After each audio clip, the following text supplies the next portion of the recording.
Okay. Hello and welcome to everyone tuning in right now. My name is Jessica Paul, and I am the events coordinator at Munro's Books in Victoria, BC. It is my great pleasure to present today's event featuring Ann Cleeves in conversation with Iona Whishaw. Usually we would actually host an event like this in the bookstore, and we in fact were lucky enough to host Anne for an event here in the store 4 years ago. But alas, COVID has prevented us from doing those kind of events for now. But at least with this transition to virtual events, it allows us to host authors from wherever they are in the world. And in fact, Anne is joining us tonight from her home in Northumberland, England. Tonight, of course, Anne will be discussing The Heron's Cry, the second book in her Two Rivers series featuring Detective Matthew Venn, with Iona Whishaw as the interviewer. There will be time at the end for questions, so if you do have something you'd like to ask, please post it in the Q&A at the bottom of your screen, and you should be able to do so by clicking that icon and it'll pop up and you can post your question there. Please avoid posting the questions in the chat. The chat is great. You can certainly have conversations in there, but Iona will be looking for the questions in the Q&A specifically when we transition to that audience Q&A part at the end of their conversation. Now, most of you have purchased The Long Call, the first book in the Two Rivers series from Ann Cleeves, or The Heron's Cry already. But if you have not done so, we do actually have signed copies of both in stock. Anne was very kind to send us book plates all the way from England. So we have signed copies of her books, and you can purchase them on our website or in store if you happen to be local here in Victoria. We also have signed copies of Iona's books, which these aren't showing the autographed copy stickers, but I promise you they are signed. So if you are interested in Iona's books, she has a series as well of 8 books, the Lane Winslow mysteries, and we have signed copies of those too. So there will be links posted in the chat where you can click through to purchase those if you'd like. But now to introduce you to our speakers, our moderator tonight is Iona Whishaw. She is the award-winning author of the best-selling Lane Winslow mystery series, which has been praised as relentlessly exciting with the feel of Louise Penny's Three Pines and the intelligence of Jacqueline Winspear's Maisie Dobbs. Iona was born here in British Columbia and spent her early years in a small town in the Kootenays, which inspired her fictional hamlet, King's Cove. Iona has published short fiction, poetry, and a children's book before she introduced us all to Lane Winslow in her first novel, A Killer in King's Cove, a character partially inspired by her own mother, who was a wartime spy. Iona's most recent book, A Lethal Lesson, is the 8th book in her Lane Winslow series. Ann Cleeves is an award-winning British crime writer and the author of over 30 wildly popular novels. Before she began writing, Anne worked as a probation officer, a cook at a bird observatory, and as an auxiliary coast guard. And her experiences living in remote, isolated communities has inspired the settings of her novels. She is the creator of the very popular detectives Vera Stanhope and Jimmy Perez, who can be found on television in the TV shows Vera and Shetland. Her new Two Rivers series has also been adapted for television as The Long Call, and it will begin airing this fall. In 2017, Anne was awarded the highest accolade in crime writing, the CWA Diamond Dagger, which recognizes authors whose crime writing careers have been marked by sustained excellence and who have made a significant contribution to the genre. I think we can all agree that that was a very, very well-deserved honor. Anne's latest book, which we will be discussing tonight, is The Heron's Cry, the second book in her Two Rivers series. And now I will pass it over to our speakers tonight. So please welcome Iona Whishaw and Ann Cleeves. And by tonight, I mean this morning, because it is in fact 11 a.m. where we are. It is evening for Ann. Thanks very much. Hi, Ann. Hello. There we go. Now we're both there. What an enormous pleasure it is to be able to chat with you today about this wonderful book and this wonderful new series. So congratulations, first of all, on the publication of your new book, The Heron's Cry. And I would like to say that I could not put it down. Oh, that's always good. Thanks so much. I had to read through the night. And the same was certainly true for the first one. So I'm just very excited about this series. You're so known for Vera and for Shetland. Tell me a little bit about your decision, and I think it's quite a brave one. I myself quail at starting a new series, to move away from each very successful series into this new one. Well, I'm still going to be writing Vera. I like alternating. I like coming to the end of a book and then thinking I'm going to start something completely different. So Vera will continue, but I have stopped writing about Shetland. I did 8 books in that series. Shetland is very small. It's a group of islands with only 23,000 people in all the islands.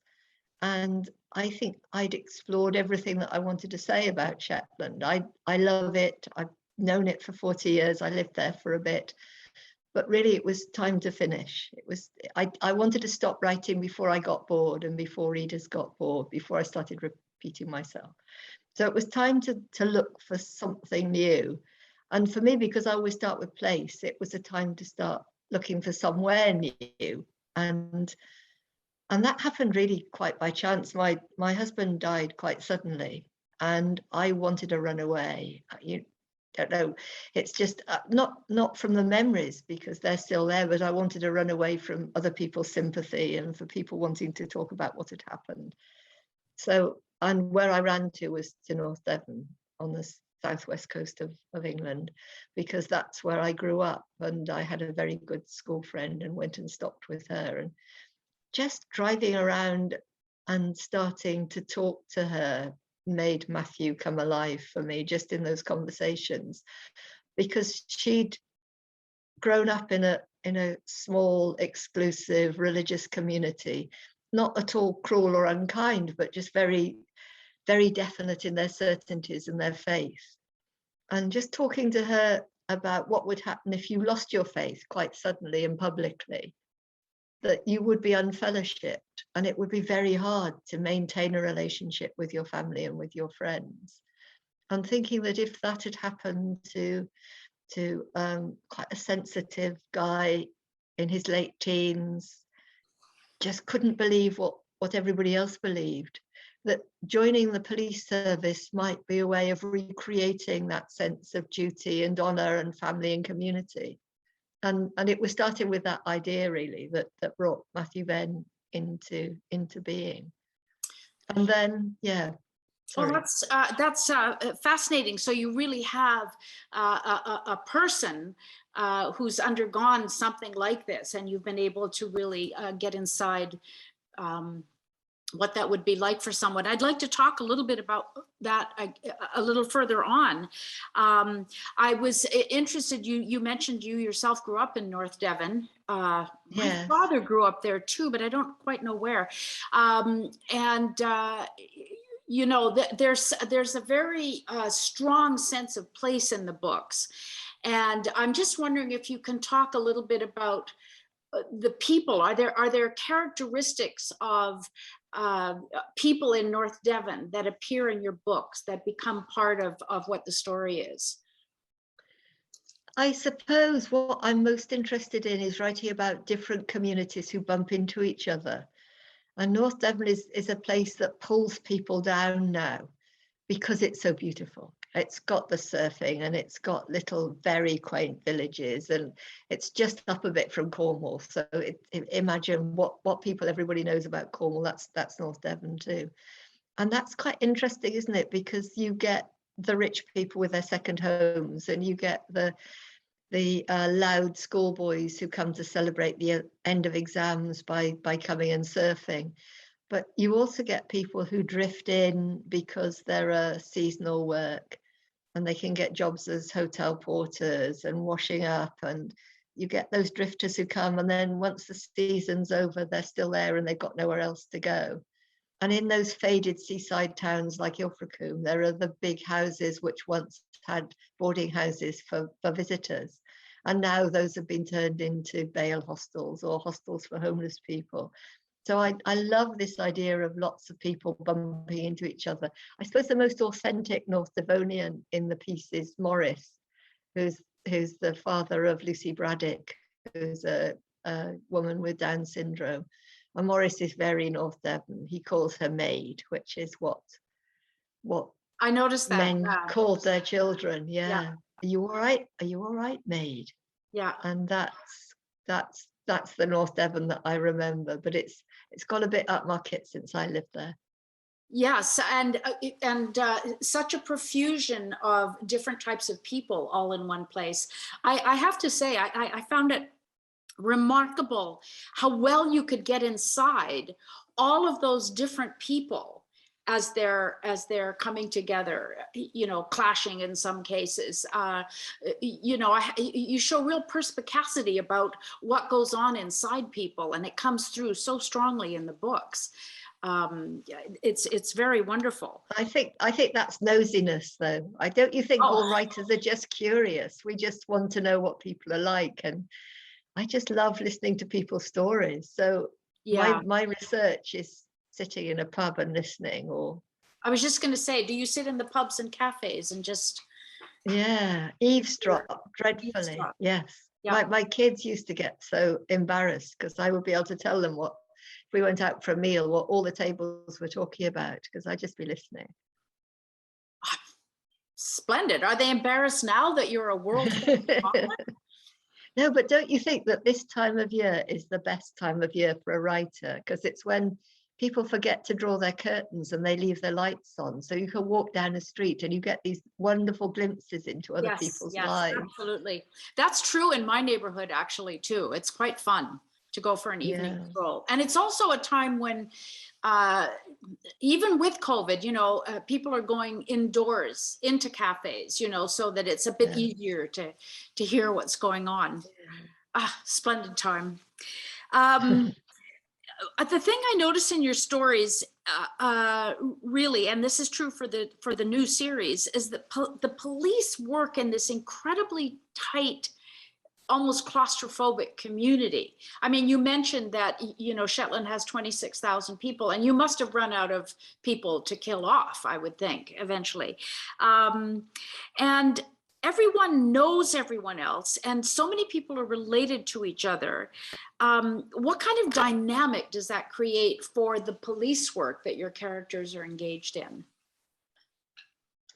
I think it does, and it's interesting for me to write about that, because especially in the Heron's Cry, we've got Matthew's husband Jonathan, who works in a community arts centre, and he knows one of the witnesses very well because she's an artist, and he's befriended her and looked after her, and he just wants to have her back at his house and to look after her and keep her safe, and Matthew has to say, well, no, she's a possible suspect. We can't have her staying in our house.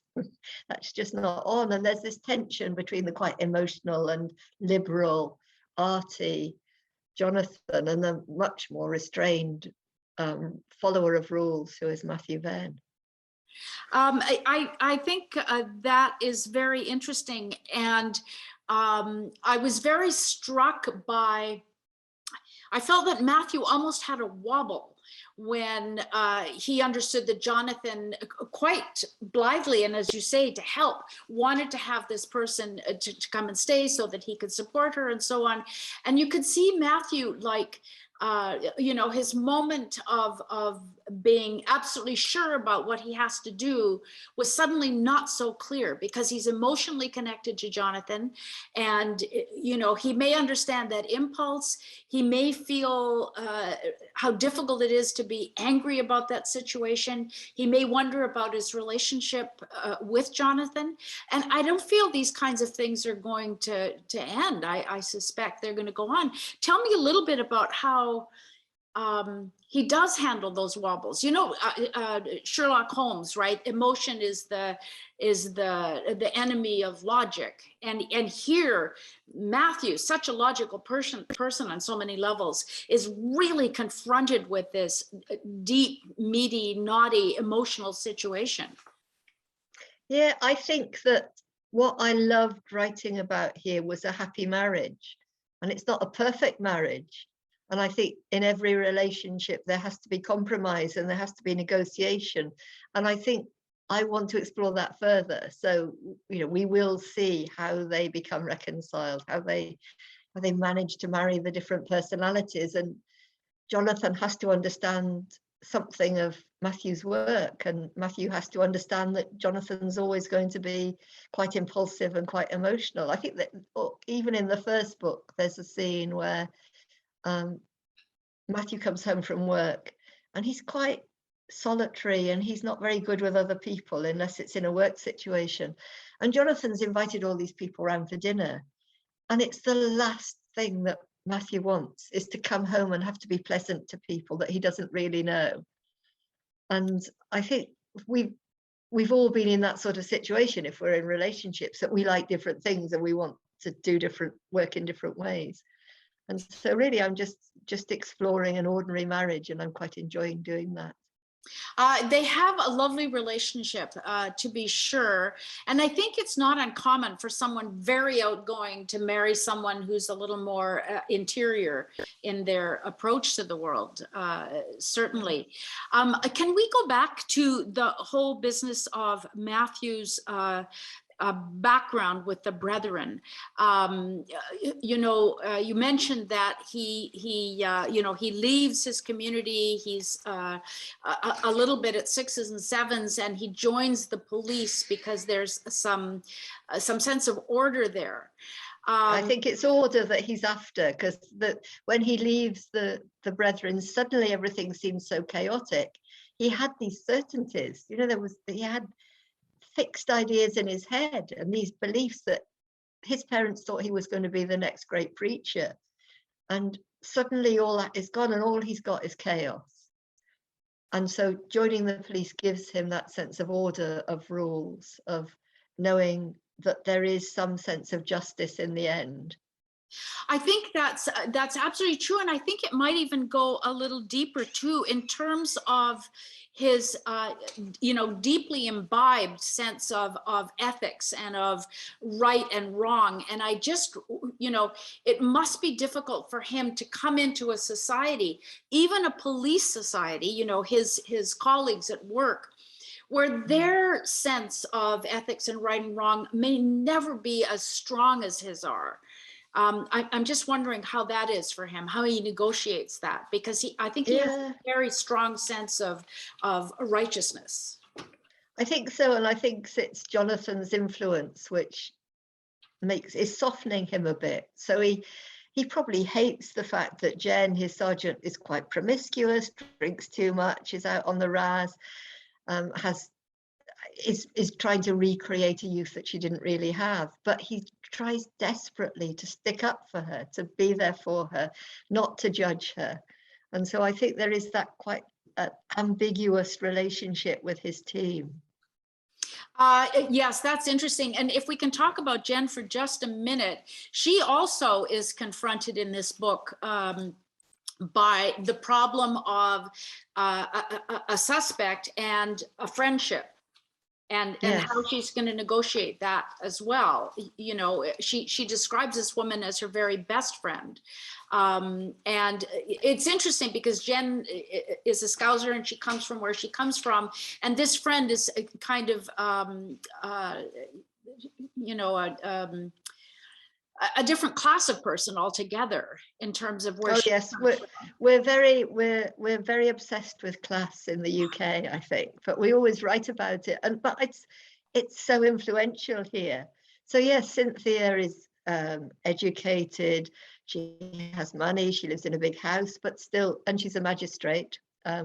So she's the other side, and she's the person who is passing judgment on the people that Jen brings to her, but they do get on very, very well. And female friendship is very interesting to write about, I think, and this case comes between them, at least at first. And I loved writing about Jen because she married too early, she had children too early, and the relationship, the marriage turned into an abusive one, and she left and brought her children down to Devon. But now they're merging on independence. So there's this balance about how much she can leave them, how much she can recreate the youth that she never had by going to parties, by picking up men, by doing the things that she really feels is her right now, because she spent so long looking after these children and being with this dreadful husband. But she loves her kids and she wants to do right by them and she wants to care for them. So there's this she's being tugged, and she's got work, that she's also quite ambitious at work. I personally don't know how she manages it, actually. I think she's very lucky in her children in some ways, you know. I mean, the son always seems to be doing video games and stuff like that, but the daughter is very, I have this feeling that the daughter is the one who's sort of the grown-up in the room some of the times. Oh, definitely, I think. Yes, Ella's definitely the one that's looking out for her mother and making sure that she's got clean clothes to wear the next day and doing that sort of stuff.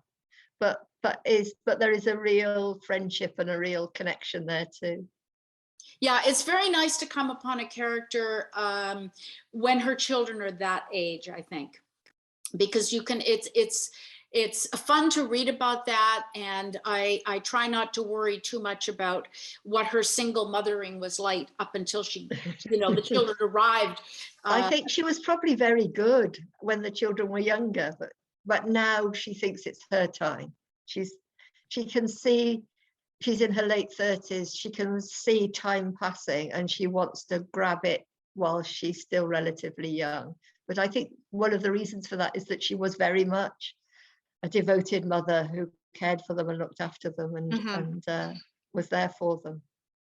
And Ross too is a kind of interesting, you know, he seems, I must say he seems, in lots of ways, all of the characters have a lot of what we call baggage over here, you know, psychological things that they're carting around from their childhood. And you know, I think you provide all of them such interesting backgrounds in terms of their psychology, you know.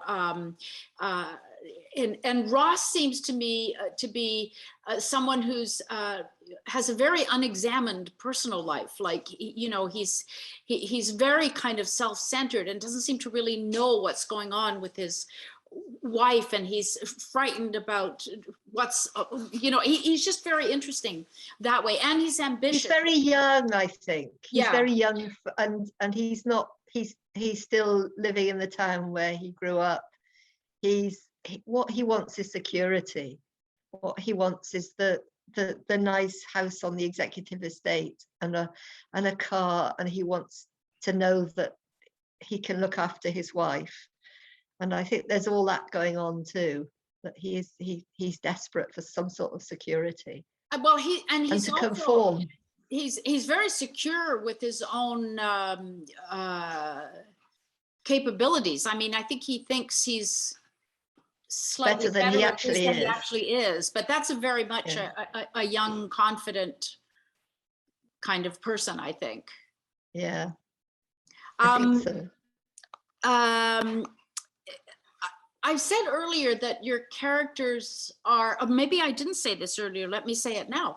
One of the things that I really find remarkable in Vera with Jimmy Perez and now with Matthew Venn is how enormously compassionate they are.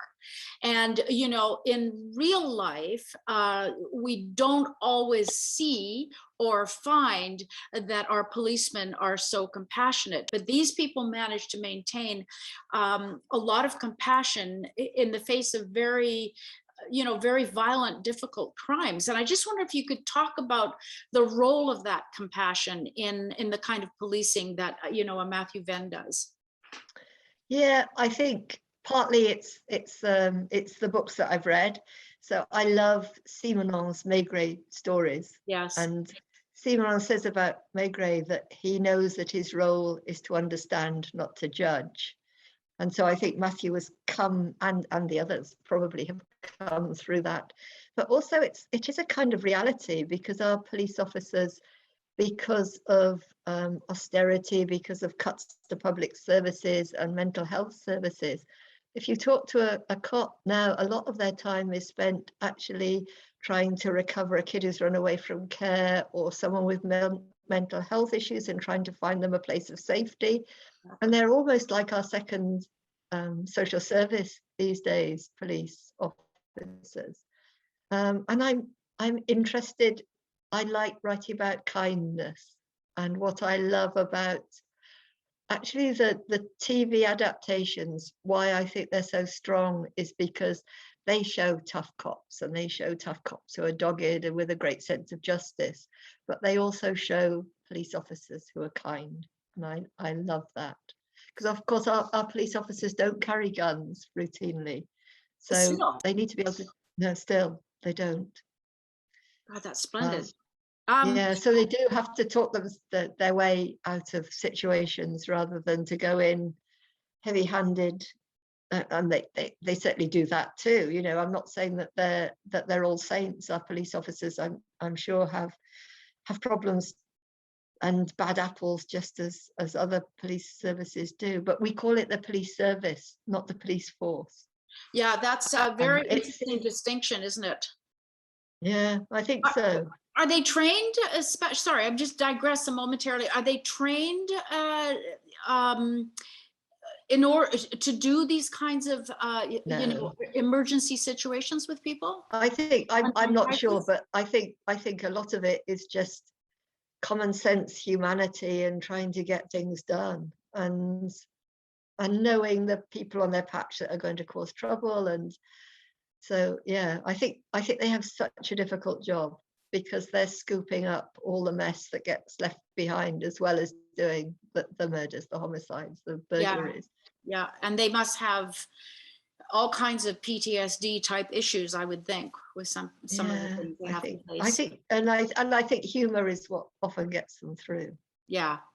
Well, yes. But I'd just like to say that why I'm so delighted with the television adaptations of all, well, the two, and then the new one that I've just had a sneak preview of recently, is that they have captured within the adaptations that sense of a compassionate person at the heart of it. So Jimmy Perez, I remember when that was first adapted, going up to a read through and meeting Dougie Henshall, who plays Jimmy Perez, and he said, "You know, what if you could say one thing about Jimmy Perez, what is it?" And I said, his former wife describes him as being emotionally incontinent, because he gives out so much of his stuff that he has nothing left for me. And I think he does that. Dougie Henshall does that beautifully, and the script writers have picked that up wonderfully, that he's tough and he's authoritative, and you know, he can do what he needs to do, but at the heart of it, he's got that kindness, even though and there are not many male actors who can do that, who can be kind without appearing soppy. Yes, he is absolutely brilliant. I think the casting of Brenda Blethyn and Jimmy Perez, Brenda as Vera and Jimmy, were absolutely inspired. And I see that Ben Aldrich is cast as Matthew Venn. How do you feel about his casting? I'm very pleased. He read the audiobook of The Long Call. It's since been redone with a new actor, because Ben wants to move on and concentrate on the television. But the fact that he'd actually read the book and got to know it in detail is fabulous for me as the writer of the novel. He's also he's out and gay, and he's also comes from North Devon. So, or from Devon. Are you sure you can just create him? No. And somewhere in his background, his family background, I think one of his parents grew up in a Brethren community. So he has all this. He has a real authenticity, I think, and also a real commitment to the project because of that. You know, to see a happily married man on primetime popular television doesn't happen that often, and I think that's quite interesting. And I think he and the director are very committed to the project because of that. How involved are you in the writing of the scripts, or not so much? Not at all. I decided right from the beginning that I don't know what makes good television, and as long as I trust the team who are making it, as I always say, it's like handing a child over for adoption.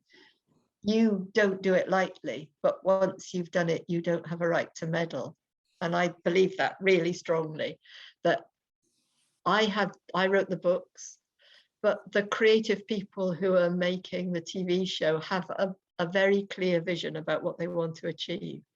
And if I'm there every 5 minutes saying, oh, my Vera wouldn't do that, or no, my brethren don't look like that, then that would muddy the vision that they have, and it would make it a poorer piece of television. The only thing that I do is ask the team to know the place.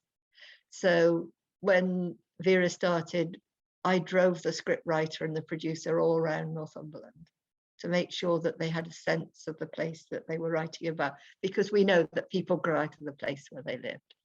And it's same with Shetland. We got the boat up, I took them around Shetland, took them and we had dinner with a Shetlander, a crofter, so they got to know that place and understood it.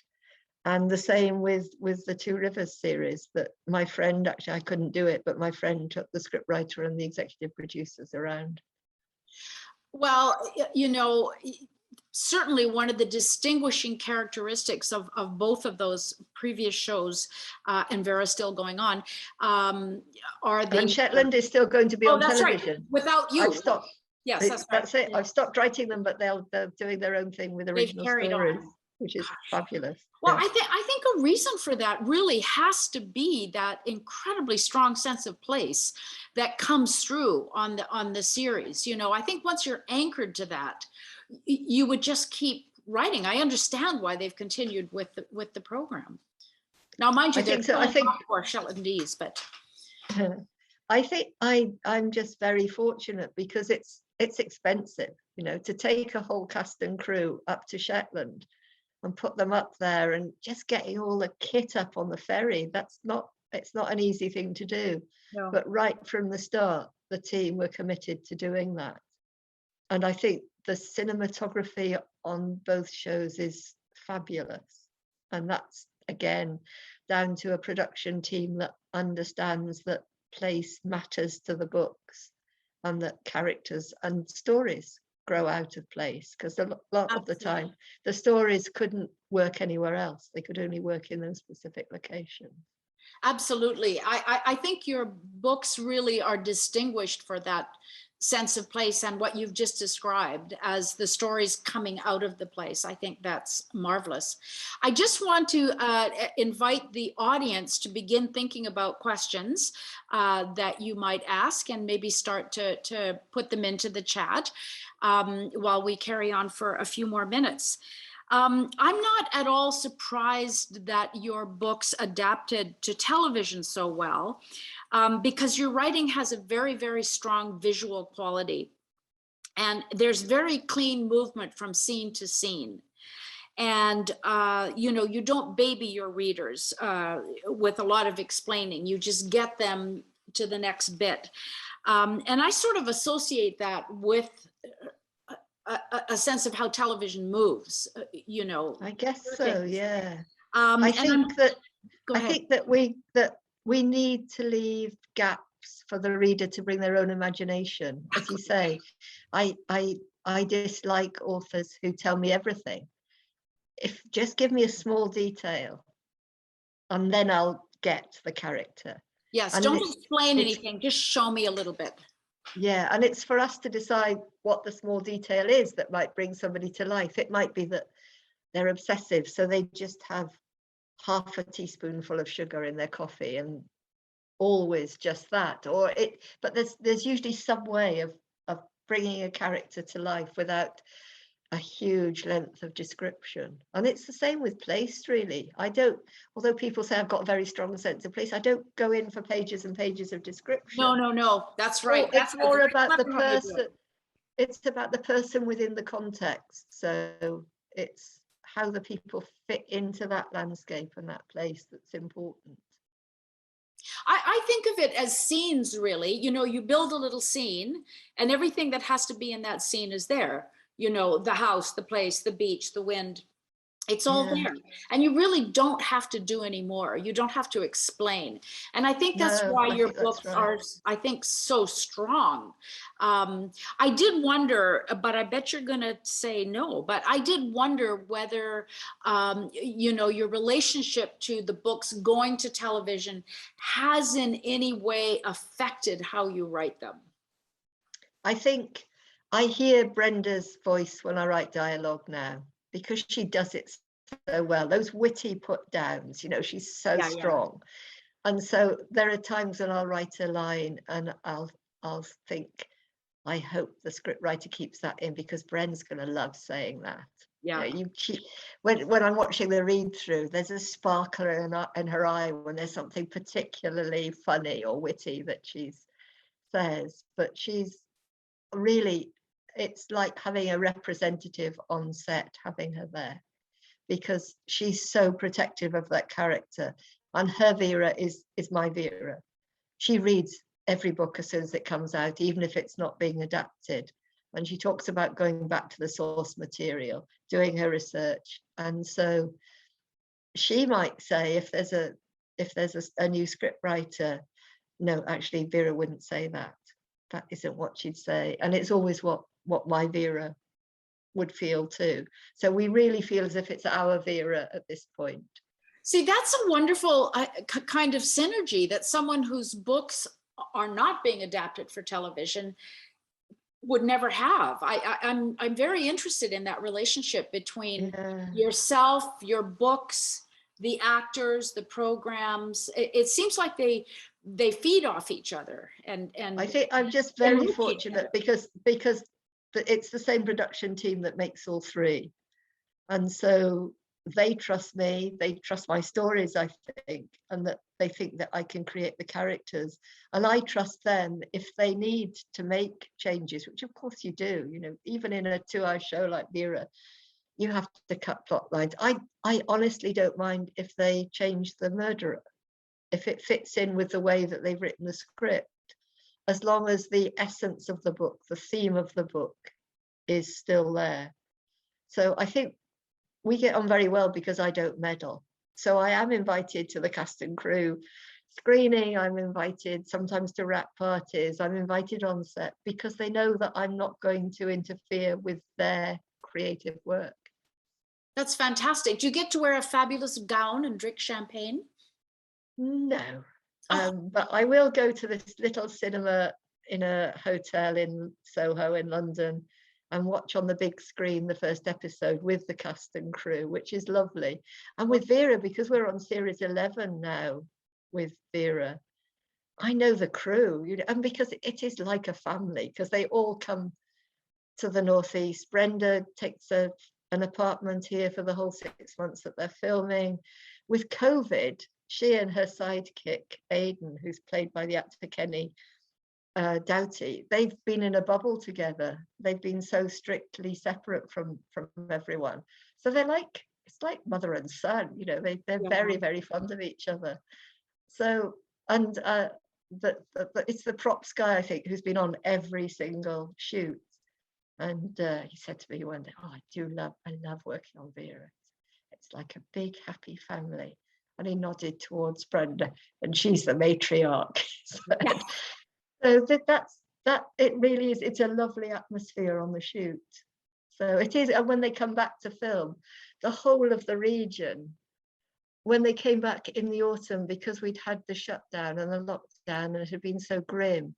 And here in the Northeast, there are big pockets of deprivation because we used to have the pits, the coal mines, and we don't have that anymore. And high level of unemployment in I mean, beautiful places too, but in some places it's quite tough for people. And the fact that Vera was coming back, it was like a huge sigh of relief because things were coming back to normal, and people just going out into the street very respectfully to watch the filming, standing socially distanced, just watching, being very quiet, but just that gratitude that the team were back, providing some local employment, showing off this region to the world, because the Northeast does have a reputation for being pretty grim. You know, it's all coal pits and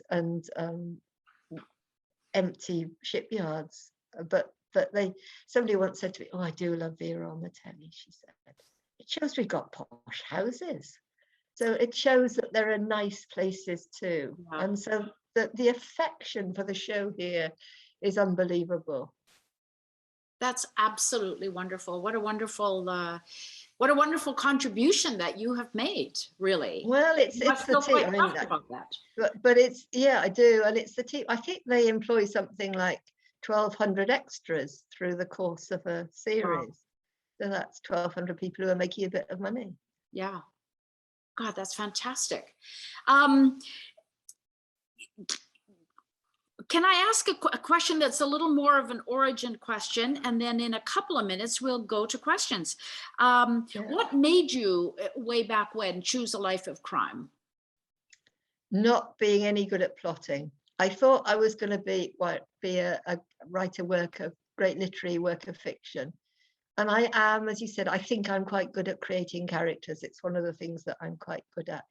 But you can't just have interesting characters sitting in a room talking to each other. That doesn't make a novel. Something has to happen.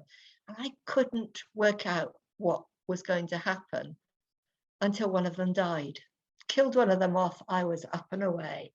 And I think you don't have to worry about a plot if you're a crime writer. You have a murder near the beginning, you have a limited number of suspects, and you have some form of resolution.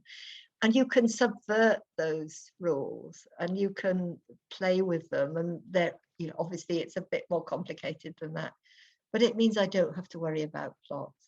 And that's why I love writing crime fiction. And I can't imagine that I would be able to write anything else.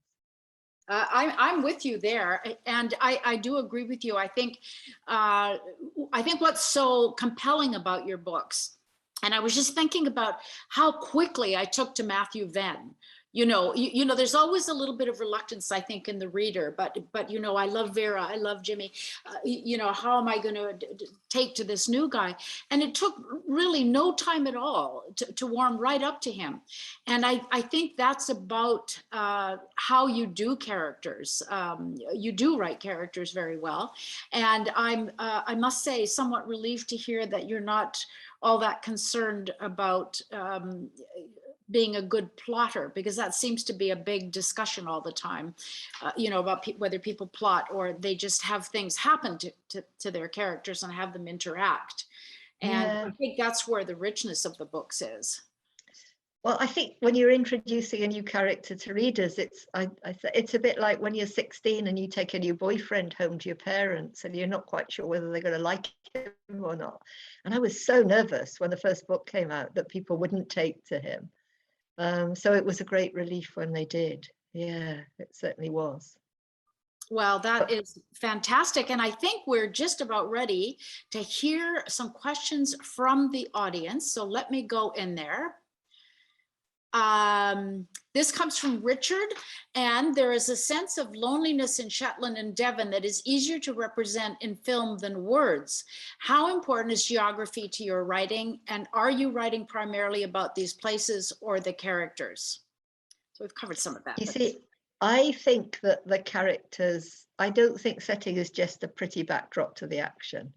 I think it informs the characters. I think we're a mixture of where we grew up and the kids we played with in the street and the community that we're a part of. And I think that's about place and people.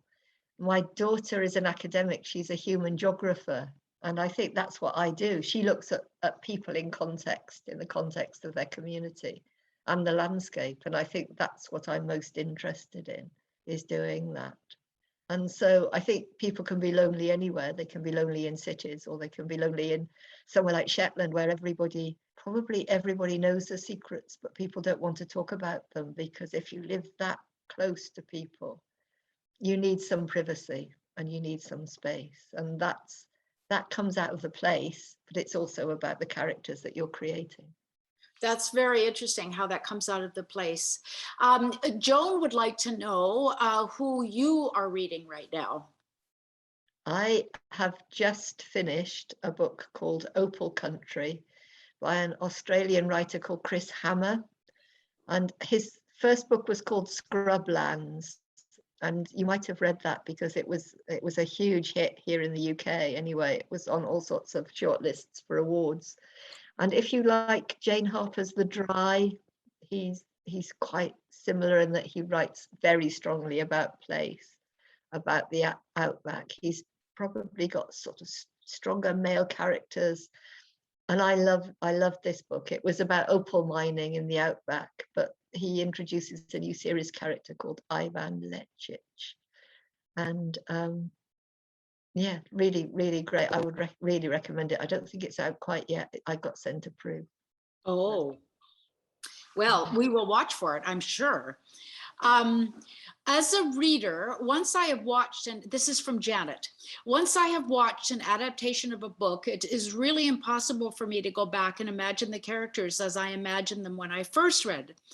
Now when I read a Vera book, Vera is Brenda Blevin. Does that happen to you too? Yeah. He says, oops, you just answered it, but please expand a bit. No, I can expand a bit, because Brenda in real life is incredibly glamorous. She's very elegant. She looks at least 10 years younger than she actually is. And she doesn't look like my Vera, but she embodies my Vera. And because when we're writing, quite often we're inside the heads of our main characters, we don't so often see them from the outside. So I see the world as Brenda sees it and as Vera sees it, or as Brenda sees it when she's playing Vera. And I don't really care what the outside of her looks like somehow. Do you understand what I mean? Yes. I think writing is a bit like acting, because we do have to step inside those clumpy shoes and put the hat on and see the world through her eyes. Yeah, I think Vera's exterior. I have seen photographs of Brenda herself being, as you say, incredibly glamorous. But I have to say the exterior of her is wonderful. You know, she always has the hat and the Macintosh, or the coat that she wears, and I think it just works so well for how she wants to relate to the victims, and to, you know, that actually, it's almost a policeman acting as well, if you see what I'm saying, like adopting a persona that makes her accessible. Yeah, and it also makes people underestimate her, because they think she's some sort of bumbling middle-aged woman, and actually she's very sharp, and she is definitely the boss of that team. Oh God, yes. Nobody. Yeah. She's wonderful at that. Yeah, she is. Here is Merle, who would like to just say, I just want to thank Anne, because after reading the Shetland series, I had to go visit it, and it was the most wonderful trip. So, oh, good. I'm glad you went. Yeah, it's just opening up again, Shetland. So I've not been able to go for the last 2 years because it was relatively COVID free. They obviously didn't want a lot of people coming in, but then an Islander came in for a stag night and brought COVID with him, and I mean, nobody died, but there is COVID there now too. But yeah, but they're pretty well all vaccinated, so I think they'll all be fine. And I'm going up in December. They're building a new library, so I'm going up to open their new library and stay with a friend and catch up with lots of people there for the first time for such a long time. Well, it certainly sounds like you've been a big boon for the Shetland tourist industries. I think so, yeah. Well, not so much me, but the TV show. I think since Dougie Henshaw and Alison O'Donnell and the actors and the series started, tourism has gone up by 43%. Yeah, there you go. I just write about a little tiny community in the interior of British Columbia, which is still tiny and still has only a few houses. And I'm hearing that people are making people coming to see it, to drive around. And I worry so much that, in fact, I'll become a hissing and a byword, because there's people driving up and down their little farm roads. Someone has written, Lisa, thank you both for your great books, which have helped us escape during the pandemic. I think that's largely true. I've heard a lot of that from readers, how important it's been to have the books during this really difficult time. I think so. And reading is an escape, isn't it? It's if you're a bit low or a bit anxious, and you've got these sort of strange thoughts rattling around in your head, to get inside somebody else's head for a bit is a real blessing. And to be somebody else, to be on a Greek island or halfway up the Amazon is just wonderful. It is. To be able to travel vicariously. That's right. Being someplace normal. I mean, I know they talk about the new normal, but certainly, yeah, the reading has been very important. Heidi says your characters' names often seem to have resonances. I'm wondering about Venn and Venn diagrams, for instance, because Matthew is situated at the center of so many overlapping circles. How important are the names to you when you begin thinking about a new series? They are very, very important. You want to get a name right. And Venn is there is a quarry called Venn Quarry in Barnstable, which is where he lives. So it's a place. And Venn is also, I think, a Devon dialect word for a bit of a marshy ground. So, and there is also a character called Venn in one of Thomas Hardy's books. And I think it's what's it called? There's one, I think something called The Return of the Stranger or something like that, but that character is called Venn. So all these things really came together quite nicely. Yeah. That's wonderful. I like her idea of Venn being in the middle of these circles of absolutely. And I hadn't thought of the Venn diagram until somebody pointed it out much later, but it's really looking for, again, it's that place. It's looking for a name that anchors a character in a place. So Stanhope is it's a little village in County Durham in northeast England, so that's where Vera got her name from. And Jimmy Perez, of course, comes from the history of Shetland, that on Fair Isle, which is the island that I know best in Shetland and is the most remote of the Shetland Islands, there was an armada ship wrecked there called El Gran Grifon, and there were 60 survivors in the 16th century who scrambled ashore. So it's not entirely without possibility that one of those married an island girl and that the name continued. Because when I wrote Raven Black is about what it is to be an outsider, really. So I wanted someone who belonged but also didn't quite belong. So I gave him that strange Spanish name, even though his family had been in the islands for generations. Fantastic. This is from Nicole. I love how much place is essentially a character in your books. I've been learning about Indigenous languages here in Canada. There are hundreds of dialects of separate languages, and it's widely understood that language, culture, land, and its people are inextricably intertwined. Would you say you are doing something similar in your books? It's an interesting question. Yeah, not in the same with the same complexity, because I don't write dialects, and obviously that's something that's really important for a culture to keep its culture, to have the right words for it. There are some words in Shetland that I did use in the books because they're so much a part of. So I always say "pirry" instead of "little," because that's what any Shetlander would use. So if a Shetlander is speaking, they would say a "pirry boy" or a So those sort of words I use. But there is that sense that words matter, the words that you use matter, and that place matters. And going back to names, I haunt graveyards for names, because I think that if I can use the names of people that have been there for several generations, that again anchors them in that ground firmly.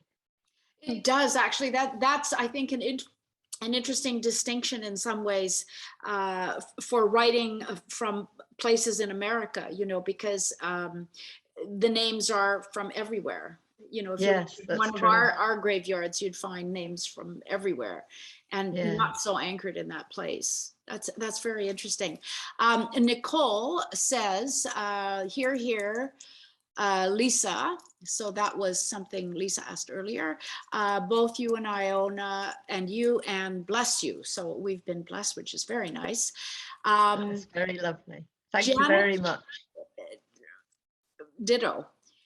Janet would like for you, if you could, to repeat the title and author of the opal mining story that you mentioned. Yes, it's called Opal Country, and it's by Chris Hammer, Hammer. His first book was called Scrublands, and it might be, that's certainly available now in paperback, so give that one a shot. And if you like it, then go on to Opal Country, which is he does heat, and that oppressive heat of the outback amazingly, really amazingly well. And they're quite political, his books too, looking at who owns that land, and can't recommend it highly enough. And he's a very good writer. He was a journalist. Fantastic. And I see Jessica is telling us that Munro's is also going to answer this question. So we have time, I think, for one tiny question more, if someone would like to pop something into Q&A. But in the meantime, I wonder, Anne, if there's anything else that you think is important for us to know about this wonderful new series, and in particular, the wonderful new book. I just thank you for accepting it and reading it, and I hope you very much enjoy it. Look out for the TV show when it comes, because I think it's going to be a bit special. It's got some wonderful actors in it, like Juliet Stevenson and Martin Shaw, who are just they're such brilliant stage actors, but also film and TV actors. So we're very, very fortunate to have such a great cast participating in the project. I know that people all over North America are madly excited to know that this is coming. Do we know when it'll be coming to North America? Presumably you guys get to see it first. I think because it's being jointly done by BritBox, which is which hosts most British drama now. They seem to have scooped up all the British drama and the things like Bake Off and Downton Abbey, and everything seems to be on BritBox these days. So I think it'll be pretty well simultaneous. Certainly the most recent series of Vera, BritBox US had it, and I think there's a BritBox Canada, only a couple of days after it was aired here. So perfect. So BritBox answers Nicole's question, and there is now just a little time for you to answer Richard's question. Are there times in your life when writing is easier than others, or are you quite steady? Yes. No, yes. And if I get stuck, I just go for a long walk. Or what's really good for unblocking is a long train journey, because you can't do anything except sit there and look out of the window. And I've unstuck several plots with long train journeys. Fantastic. Well, the train journey is here now. It is leaving the station in a moment. I want to thank you so much, Anne, for taking this time. I've enjoyed our conversation so much. Oh, thank you. Thanks for wonderful interview. It's been lovely chatting to you. Just like two writers having a conversation, really. Yes, I know. There's nothing more wonderful, really, for us anyway. And I can say, just as one of the audience members watching this and listening in, it was such a fantastic discussion, and to hear your conversation, it was so fascinating, and getting all those behind the scenes details of both the show and the books and the writing. That is exactly why we love having these events and talking to authors like yourselves, because that's something that as readers we don't get to see the behind the scenes. We just get to enjoy the finished product, and getting to hear it from your mouths is just the best. I just wanted to answer that question about the Chris Hammer book. I was just looking it up, and Opal Country, his new book, which Anne was saying she had read an advanced copy of, is not available yet. It's only published in the UK just this year, so I don't see a North American edition yet, but his earlier book, Scrublands, is available. And Scrublands is terrific. It is really terrific. Yeah, sadly, we don't have stock of it right now, but I'll bring in a couple of copies for the store and you can certainly order it if you are interested. And Opal Country, whenever it is available in Canada, we will be sure to have stock of it as well. But I just wanted to thank both of you, Anne and Iona, so much for this. This was fantastic. I know everybody has enjoyed this. I also want to thank Anne, your two publicists, Jennifer Lynch and Emma Harrow. They were such a help in organizing this event and making it happen and letting you join us all the way from the UK when, you know, travel and author tours aren't a thing. Oh, great. And I also want to thank everyone in the audience. The writing's the easy bit. It's the team behind you that actually do all the hard work. And there's Jen so and much. Emma are terrific. There's so many people involved, from editing at the publisher to like every stage is just, there's so many people involved in the creation of a book in addition to you writing it. It's amazing. And then us selling it in the bookstore. I love seeing that full circle. Absolutely. I really want to thank everyone who has joined us today.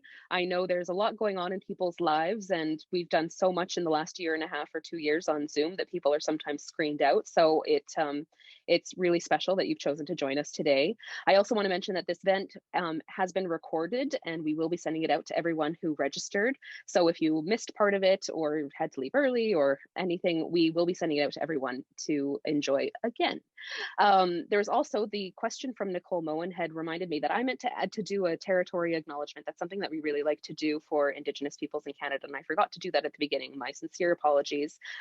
We in Victoria here, which is where Munro's is located, are on the traditional territories of the Lekwungen speaking peoples, and without their stewardship of these lands, we would not be here today.